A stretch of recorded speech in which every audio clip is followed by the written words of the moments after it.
আমি অপর্ণা, তোমরা দেখছো ব্লগার অপর্ণা এই চ্যানেলের পক্ষ থেকে তোমাদের জানাই অনেক অনেক অভিনন্দন আর আন্তরিকতা। তোমরা কেমন আছো? আশা করি তোমরা ভালোই আছো আর আমিও বেশ আছি। আর আশা রাখছি ব্লগটি ভালো লাগবে। তো দেখো সকাল সকাল এই যে জামা কাপড়গুলো মেলে দিচ্ছি। আর বর্ষাকালের ওয়েদারে প্রত্যেক দিন এক গাদা জামা কাপড় ঘরের মধ্যে ভরাই থাকছে। যতটা চেষ্টা করছি ঘরটা ফাঁকা করা, ততটা করে রাখতে পারছি না। মনে হয় বর্ষাকালে যাদের আমার মতো ঘরের সমস্যা ওই একই সিস্টেমে হয়। তো আমারও এরকম বর্ষাকালে প্রচণ্ড ঘরের সমস্যা, তবুও একটু অ্যাডজাস্টমেন্ট করে চলতে হয়। বুঝতেই পারো মহিলাদেরকে সব কিছুই মানিয়ে গুছিয়ে নিতে হয়, তাই আর কি। তো দেখো গাছে জল দেবো। আর কালকে একটু বৃষ্টি হয়েছিল, বৃষ্টিতে ভিজিয়েছি। আর ডিমের খোলগুলো জানো তো, মানি প্ল্যান্ট গাছে যদি দেওয়া হয় প্রচণ্ড পরিমাণে গ্রোথ বাড়ে।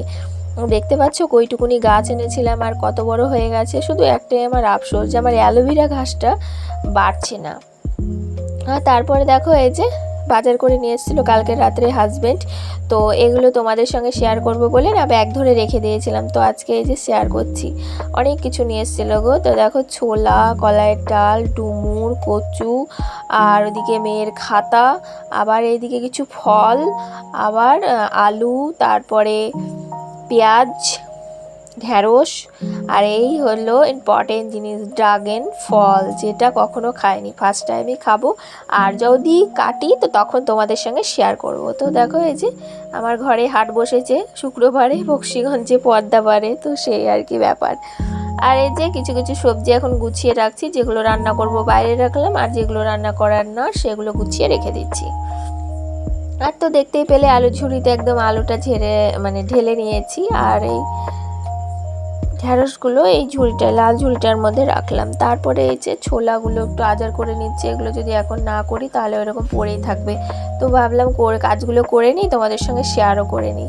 তো তাই আর কি শেয়ার করছি। তো দেখো ফার্স্টে এই ছোলাটা ঢাললাম, আর তারপরে এই যে কলার ডালটা ঢালছি। আর তার আগে তেলটা ঢেলে নিয়েছি, কারণ তেলের ওই জারটা ধোয়া হয়েছিল না, তো দুদিন ধরে ধুচ্ছি করে ধোয়া হচ্ছিল না। তো আজকে ফাইনালি দেখো ধুয়ে নিয়েছি। আর এই যে এখন জায়গা মতো রেখে দেব। তো এখন চলে এসেছি সবজি কাটতে, কারণ এই সবজি কাটাটা আগে, ওইদিকে তো ভাত হচ্ছে, এদিকে তো তরকারি বসাতে হবে। তো কচু আলু, এই যে কাটি কচু বলে এগুলোকে, তো কচু আলুর তরকারি করেছিলাম, দারুণ বন্ধুরা টেস্ট হয়েছিল। আবার আজকে মেনুতে ছিল কচু আলু দিয়ে হচ্ছে মাছের ডিমের ঝোল, আর ছিল ডুমুর ভাজা। তো এই ছিল আজকের মেনু, একটু জানিয়ে দিলাম। আর এদিকে দেখো আমার ভাত হয়ে গেছে তাড়াতাড়ি। তো ভাতটা নামিয়ে কড়াইটা গরম করতে বসিয়েও দিয়েছি।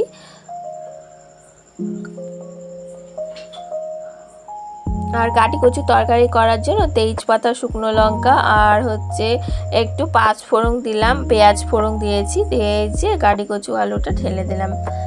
এখন একটুখানি ভেজেছি, নুন হলুদ, এই যে একটু আদা গ্রেট করে দিচ্ছি, দিয়ে এখন কষাবো এটা খানিক। আর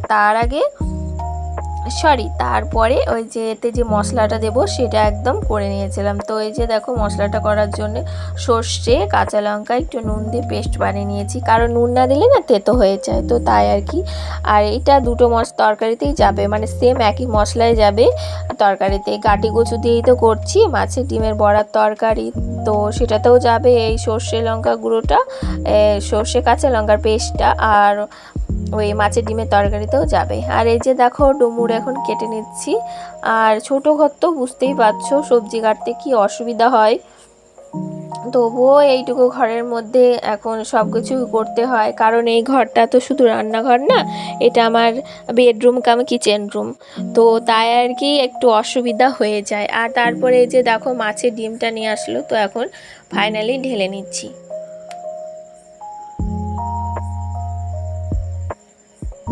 আর আমার একদম মাছ খেতে ইচ্ছে করে না কাটার জন্য, জানো তো।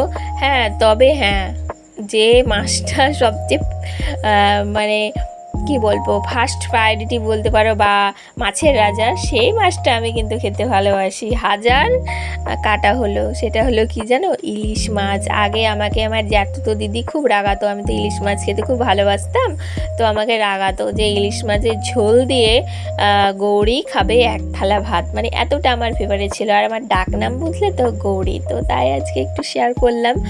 আর ছোটোবেলার দিনগুলো কত তাড়াতাড়ি ফুরিয়ে যায় তাই না, তাদের আর ধরে রাখা যায় না, আমিও সেরকম ধরে রাখতে পারিনি। আর এই যে এখন বিছানা তুলতে চলে এসেছি, ওইদিকে তো রান্না পুরো এগিয়েই গেছে। ব্যাস একটা সবজি রান্না করব, সেটা নামিয়ে নিলেই রেডি। তো দেখো এখন বিছানাটা তুলে নিচ্ছি। আজকে আর ঘরের ডাস্টিং খুব একটা করিনি, বিছানাটা তুলেই চলে গেছিলাম ওই ঘরে, কারণ তো ক্লিনিং আছে। কালকে ভাবছি ডাস্টিংটা আবার করব, মানে একদিন বাদে একদিন না করলে না খুব চাপ হয়ে যাচ্ছে, তো তাই আর কি। তো দেখো এখন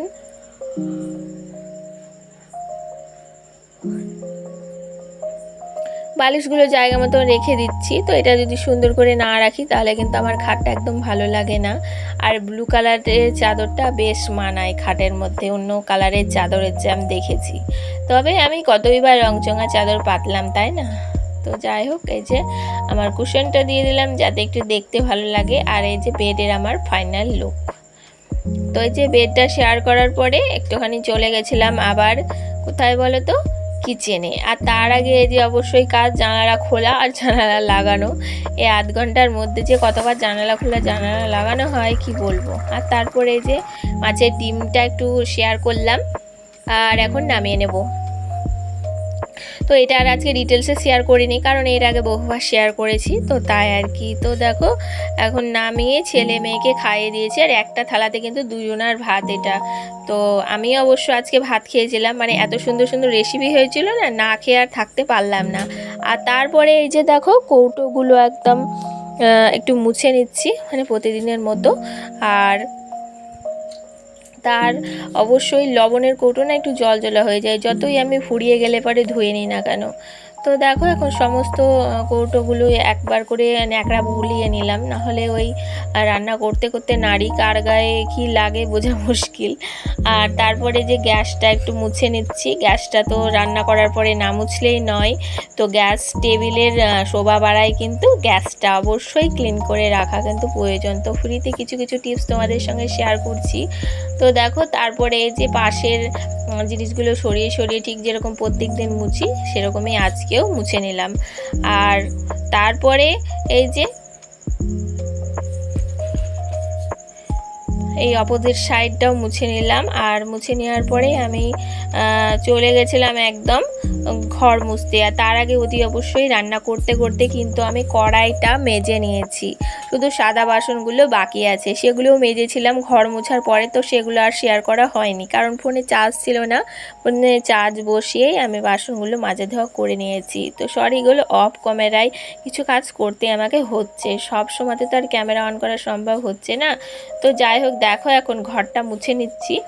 নাইটিটা কোথায় আমি তুলে গিট বেঁধে পড়েছি দেখো, কেন বলো তো, কারণ ওই নিচের ধারটা ভিজে যায় 14 বার করে কল পার আর রান্নাঘর করতে গিয়ে। তো যাই হোক এখন এই যে এই মেসিংয়ের অপোজিট সাইডটা মুছে নিলাম। আর তারপরে এই যে গ্রিল বারান্দাটা একটু মুছে নিচ্ছি, যদিও বা মোছা তবুও সব কিছুই যখন মুছি তো ভাবলাম এইটা কেন বাকি থাকে, তাই এটাও একবার মুছে নিলাম, কারণ আমার ঘরই পরিষ্কার থাকবে, তাই না? তো যাই হোক তারপরে দেখো যে গ্রিল বারান্দার মেঝেটা এখন মুছে নিচ্ছি, কারণ এই গ্রিল বারান্দার মেঝেটা আমার ছেলে মেয়ে খেলা করে এই জায়গায় বসে।